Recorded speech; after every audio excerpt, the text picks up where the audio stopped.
नमस्कार शेतकरी मित्रांनो, मराठी साईट या मराठी माणसाच्या मराठी शेतकऱ्यांच्या अ, या यूट्यूब चॅनलमध्ये सर्व शेतकरी मित्रांचं स्वागत आहे. तर शेतकरी मित्रांनो, पंतप्रधान कृषी सिंचन योजनेसाठी आता 1,600 कोटींच्या निधीला केंद्रीय मंत्रिमंडळ बैठकीत आता मान्यता मिळालेली आहे.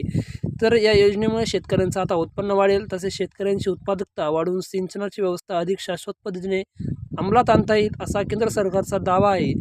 तसेच योजनेचे पायलट प्रोजेक्ट सुरुवातीला विविध जिल्ह्यात सुरू करण्यात येणार आहेत. तर याची सविस्तर माहिती आपण आत्ताच्या या व्हिडिओच्या माध्यमातून जाणून घेणार आहोत. तर सर्व शेतकऱ्यांना विनंती आहे, हा व्हिडिओ शेवटपर्यंत पहा. व्हिडिओ आवडला तर व्हिडिओला एक लाईक नक्की करा आणि चॅनलवर नवीन असाल तर चॅनलला सबस्क्राईब नक्की करा. म्हणजे शेतीसाठी शेतीच्या आधारित आपण सर्व शेतकरी मित्रांसाठी अशाच नवनवीन व्हिडिओ आपण आणत असतो. चला तर व्हिडिओला आता कुठलाही वेळ न घालवता लगेच सुरुवात करूया. केंद्र सरकारने प्रधानमंत्री कृषी सिंचन योजनेच्या अंतर्गत command area development and water मॅनेजमेंटच्या आधुनिकीकरणाला मान्यता दिलेली आहे. पीएम मोदी यांच्या अध्यक्षतेखाली त्या ठिकाणी केंद्रीय मंत्रिमंडळाची बैठक आयोजित करण्यात आली. या बैठकीत शेतकऱ्यांच्या पाणी वापर कार्यक्षमतेत सुधारणा घडवून आणण्यासाठी 1,600 कोटी रुपयांच्या निधीला आता मंजुरी देण्यात आलेली आहे. यामुळे शेतकऱ्यांचं उत्पन्न वाढेल, तसेच शेतकऱ्यांची उत्पादकता वाढवून सिंचनाची व्यवस्था अधिक शाश्वत पद्धतीने अंमलात आणता येईल, असा केंद्र सरकारचा त्या ठिकाणी दावा आहे. तसेच योजनेचे पायलट प्रोजेक्ट विविध जिल्ह्यात सुरू करण्यात येणार आहेत. या पायलट प्रोजेक्टनंतर केंद्र सरकार राष्ट्रीय पातळीवर command area development and water management योजनेला एप्रिल 2026 पासून राबवण्यास सुरुवात करेल, अशी माहिती केंद्रीय मंत्री वैष्णव यांनी दिलेली आहे.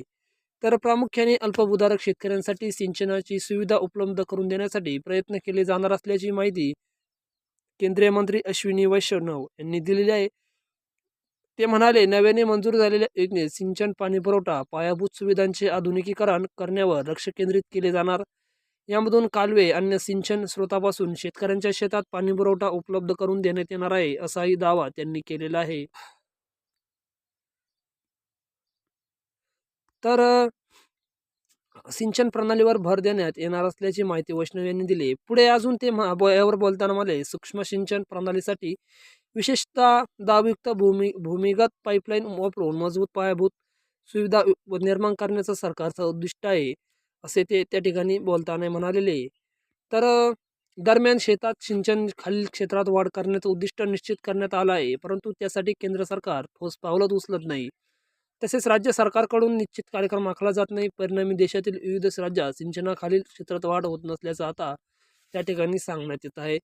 तर शेतकरी मित्रांनो, तुम्हाला या ठिकाणी या सिंचन योजनेसाठी तुम्ही त्या ठिकाणी पात्र असू शकतात.